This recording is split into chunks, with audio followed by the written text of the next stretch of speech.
नमस्कार, सत श्री अकाल, सलाम। अपने जोश को बचा के रखिए, ये 5 तारीख के काम आएगा।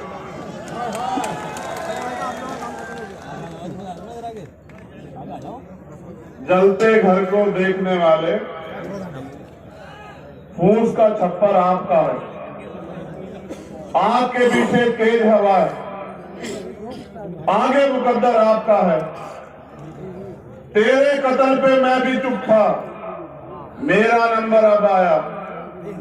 मेरे कत्ल पे तू भी चुप है, अगला नंबर आपका। बुरा ये है कि रामपुर में कत्ल जो है वो संविधान का, लोकतंत्र का और लोकतंत्र के साथ जो हमारी भावनाएं जुड़ी हैं उनका कत्ल किया जा रहा है।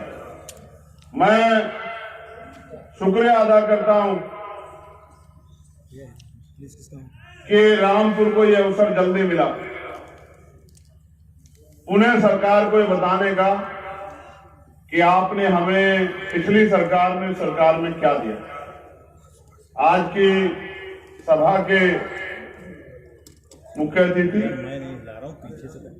समाजवादी पार्टी के राष्ट्रीय अध्यक्ष बड़े भाई श्रद्धेय अखिलेश यादव जी, जो लगातार भारतीय जनता पार्टी और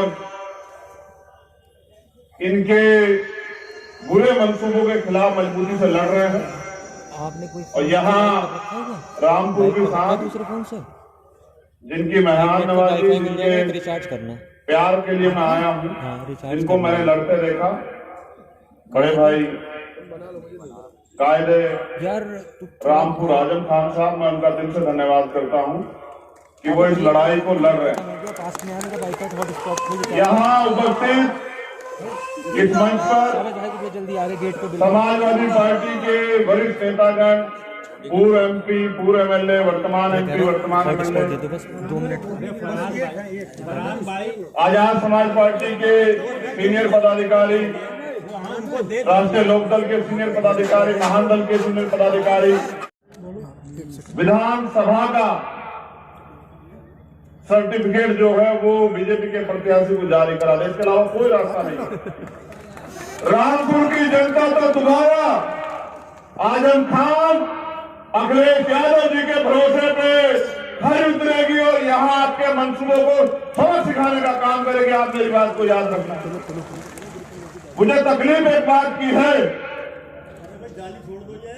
कि यहाँ शहर में जो लोग मेरे लिए जान देने को तैयार रहते हैं उनकी संख्या थोड़ी सी कम है, वरना मैं बताता कि लाठियों से किस तरह मुकाबला होता। सरकार, मैं पूरी जिम्मेदारी से कह रहा हूं, सरकार आपसे खेल रही है।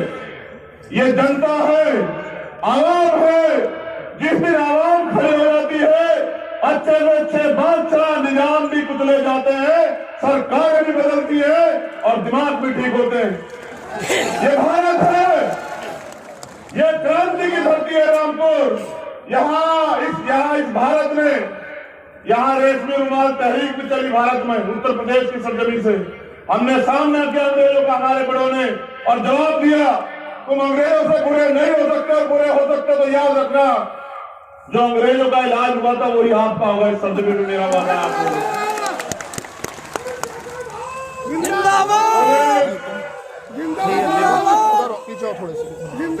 मैं उनसे कोई शिकायत नहीं करूंगा। हम सब लोग जानते हैं पुलिस सरकार की होती है, जिसकी सरकार होती है उसकी पुलिस होती है।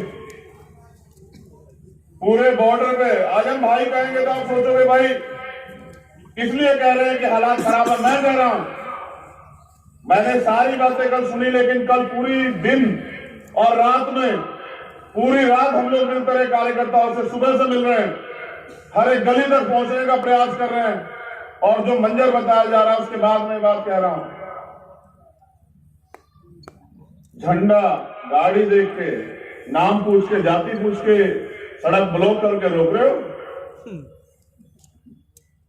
डरा के राज करना चाहते हो, दबा के राज करना चाहते हो। आप डरा के राज करना चाहते हो, ये आपका व्यवहार, आपकी फितरत है आरएसएस के लोगों की, बीजेपी के लोगों की। और हम दिलों को जोड़ के राज करना चाहते हैं, उनकी खिदमत करना चाहते हैं, ये ताकत है हमारी। मैं पूरे जिम्मेदारी से कह रहा हूं, अगर लड़ने का की हिम्मत है, जज्बा है, सामना करना चाहते हो, पूरी बीजेपी की सरकार यहां पड़ी हुई है, तो करो सामना, वोट से कराओ फिर इलेक्शन। अगर तुम्हें एहसास ना हुआ कि मुकाबला किससे है तो तब बताना। मैं पूरी जिम्मेदारी से कह रहा हूं, जितने वोट ये लोग रोकने का काम करेंगे, उससे ज्यादा वोट मेरे लोग हर बूथ पे डाल के आपको सबक सिखाने का काम करेंगे। आप मेरी बात को याद रखना, ये बुनियादी बात सुन लो। झूठ बोलते हैं भाजपा के नेता, जितने वादे किए सब झूठे हैं, खोखले, और डरी हुई है, इसलिए चुनाव का सामना नहीं कर रही है। मैंने यहां भी देखा, मैंने पूछा आजम भाई से कि ये लोग क्यों चले गए, तो वो चुप हो गए, कहे मैं कुछ कहना नहीं चाहता। तो मैंने पूछा आम आवाम से पूछ लेते हैं, तो पता लगा कि जो भी कन्वेंसिंग के लिए निकलता है समाजवादी का झंडा पकड़ के, रात में पुलिस चली जाती है और कहती है क्या तो बीजेपी ज्वाइन कर लो, वरना सुबह इस घर पे ताले लग जाएंगे। मैं ये पूछना चाहता हूं, कितने घरों पे ताले लगाओ? इसलिए सरकार में आए हो कि लोगों के घरों पे ताले लगाओगे? इसलिए सरकार में आए हो कि गरीब के, कमजोरों की के साथ अन्याय करोगे, इसलिए सरकार में आए हो? डबल इंजन की सरकार बताते हो, डबल इंजन की सरकार नहीं है। दोनों हाथों से मजलूमों को, गरीबों को, किसानों को, नौजवानों को, महिलाओं को किस तरह लूटना है, ये वो लूटने वाले डबल इंजन की सरकार है। अब जनता खबरदार हो रही है। यहां उपस्थित ये जन समूह जो ना जाने कैसे कैसे आया, मैं दाद देता हूं आपकी हिम्मत की। रामपुर वासियों, आपका मुकाबला कोई नहीं कर सकता, याद रखना मेरी बात को। मेरी जो माए बहने हैं, मैंने तो देखा, मैं उनकी हिम्मत की दाद देता हूं दोनों हाथ उठा के कि बहादुर हैं आप। और जो लड़ने का जज्बा आपने रामपुर में दिखाया आज, फिर ये सिर्फ रामपुर ही नहीं, पूरा देश देख रहा है। क्योंकि 3 सीटों का चुनाव है, 2 विधानसभा का और 1 लोकसभा का। मैं पूरी जिम्मेदारी से कह रहा हूं, अखिलेश जी की मेहनत की वजह से कह रहा हूं, बिना जाए मैनपुरी कह रहा हूं कि हम मैनपुरी भी जीतेंगे, हम खतौली भी जीतेंगे, हम रामपुर भी जीतेंगे और पिछले माध्यम से ज्यादा जीतेंगे। आज सरकार से बात करो, कल मुख्यमंत्री जी थे खतौली में, कभी मुद्दे की बात नहीं करेंगे। किसानों की धरती है खतौली, खतौली पे बात नहीं करेंगे, किसानों पे बात नहीं करेंगे। हमेशा लड़ाने की, भिड़ाने की, धर्म की, मजहब की, मुसलमान की, हिंदू की, नफरत की बात करेंगे।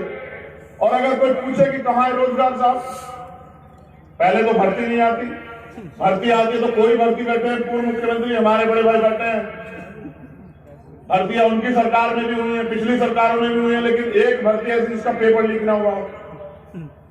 पहले पेपर लीक होता है, फिर थोड़े बहुत अगर बच्चे कमजोर वर्ग के चले जाओ तो 69,000 शिक्षक भर्ती में जैसे घोटाला हुआ ऐसे घोटाले होते हैं, उनको निकाल दिया जाता है।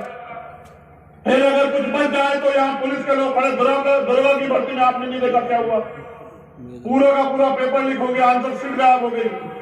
और अब सेना के सम्मान के साथ भी खिलवाड़ कर रहे हैं। इसलिए मैं पूरी जिम्मेदारी से कह रहा हूं कि सरकार को ये याद रखना चाहिए कि जनता लोकतंत्र में मालिक होती है और वो सबक सिखाना जानती है। चुनाव आयोग दिखाई देता आपको भाई?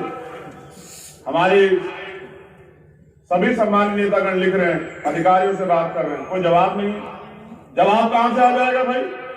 जब एक दिन पहले कोई वीआरएस ले और अगले दिन सारी फॉर्मेलिटी पूरी हो, प्राइम मिनिस्टर भी जो है एनओसी दे दे और उनको इलेक्शन कमीशन का इंचार्ज बना दिया, तो आपको समझना चाहिए कि किस तरह सरकार सीबीआई, ईडी, इनकम टैक्स का दुरुपयोग कर रही है, किस तरह पुलिस का दुरुपयोग कर रही है।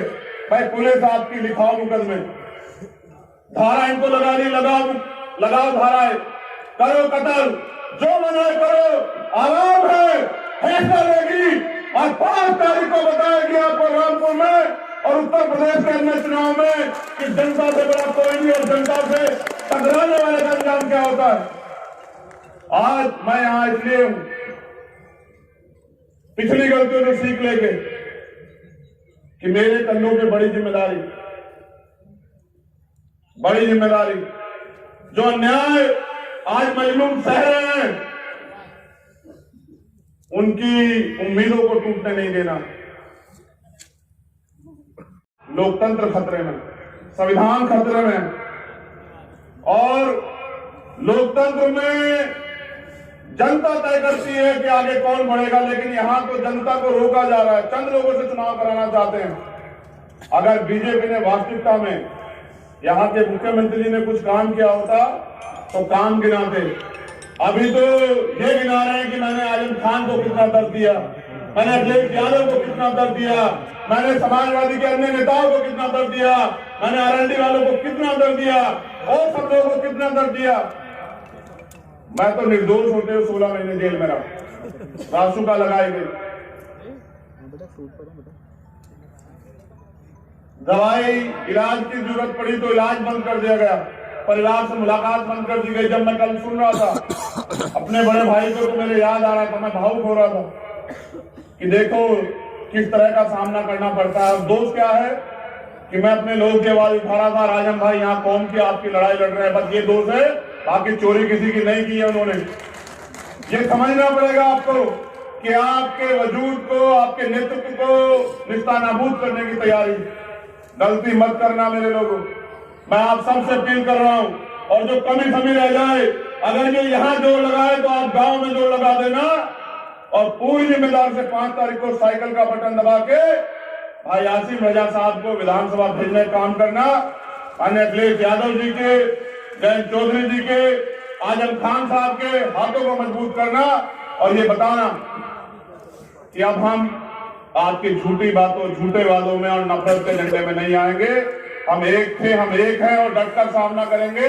जैसा जवाब हमने अंग्रेजों को दिया था, वैसा जवाब इस सरकार को देंगे, और अपने अधिकार छीन के लेंगे, संघर्ष करेंगे, झुकेंगे नहीं। क्योंकि अधिकार मांगने से मिलते हैं, अधिकार मांगने से मिलते हैं, तो कोई भी ले लेता, अधिकार छीनने पड़ते हैं, और ये आपके ऊपर है। रामपुर की जनता मुझे वोट देना पड़ता तो मैं सारी लांगे, सारी कठिनाइयां, सारी किले तोड़ के जाता।